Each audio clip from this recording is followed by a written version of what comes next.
السلام علیکم۔ ایسے خاص ٹوٹکوں کو نظر انداز کرنے والے ایک دن ضرور پچھتائیں گے۔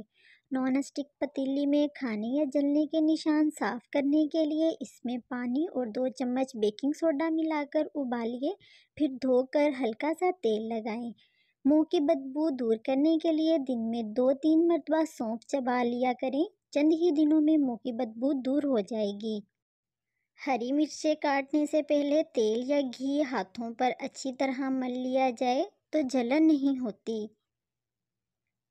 کسی بھی کچے پھل کو پکانے کے لیے اسے اخبار میں لپیٹ کر 2-3 دن کے لیے کسی گرم جگہ پر رکھ دیجیے، پھر پک کر تیار ہو جائیں گے۔ مچھروں کو بھگانے کے لیے 1 کپ میں تھوڑا پانی اور چند کافور کی گولیاں ڈال کر کمرے میں رکھیں، مچھر نہیں آئیں گے۔ اوون صاف کرنے کے لیے کھانے کے سوڈے میں تھوڑا پانی شامل کرکے پیسٹ بنائیں اور اسے اوون کی دیواروں اور فرش پر اچھی طرح لگا دیں، پھر اوون کو آدھے گھنٹے کے لیے کم درجہ حرارت پر چلائیں، پھر اوون کو آف کر دیں۔ خستہ اور مزیدار پاپ کارن بنانے کے لیے مکئی کے دانوں کو ہمیشہ فریزر میں رکھیں۔ جب پاپ کارن بنانے ہوں اسی وقت نکالیے اور فوری بنائیں۔ ڈیپ فرائی کی ہوئی غذائیں صحت کے لیے نقصان دہ ہوتی ہیں، لہٰذا سموسوں کو فرائی کرنے کے بجائے بیک کریں۔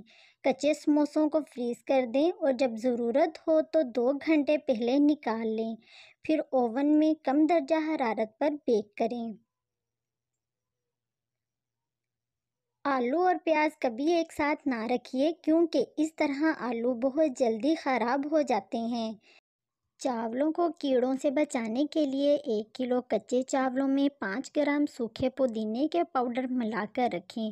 آٹے کے ڈبے وغیرہ کو کیڑے لگنے سے بچانے کے لیے ان میں تیز پت رکھ دیں، اس سے کیڑا نہیں لگتا۔